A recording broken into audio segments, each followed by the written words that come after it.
mainyati vatengerwa GD6 push present vati ivo mwari imi ndokutendai seiko. Welcome back to the channel. Please don't forget to like and subscribe. Guys, zvinofadza izvi kuona vana vadiki vakadaro vachigona kuita zvelove zvemalevels akadai. So speaking of love, tisakanganwa guys, we need to love ourselves by what? By preparing for our future.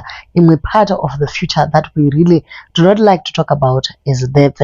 In an event of death, Muriku diaspora ikoko, you actually need cash naika. So we're introducing to you a diaspora cash funeral policy, and it kana muchinge mawirwa nedambudziko, you can cover your immediate family, you can also cover your extended family, then munowana payout inokwanisa kuti rufu ruendeke pasina zvinorema.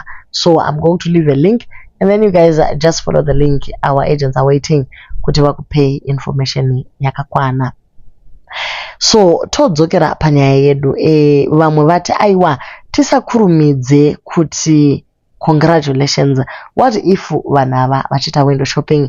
As caption yamainyati ndo yabva yangovharisa masports kumamo boys ndo vatotanga vakati congratulations. Aiwa yangova wow sama ambulance. Congratulations my Christian makorokoto amainyati mwari vakanaka chose, you are highly favored. 2 years ago pataiva nepatava nhasi ka guys, ndo paunoona kuti kubata kwaMwari kunoshamisa. Congratulations to the new car owner. Joindiwe here wakumanya neGD6 uchindosiya vana kumacrash kuti mugo continue necontent. Aiwa zvinofadza izvi, zvinodadisa zvachose. Mother mama mainyati aiwa iko zvinovato qualify kudanwa nematitle ose. Mother mama mainyati wakumanya neGD6 imigani zvinhu zvacho zvakaoma makorokoto.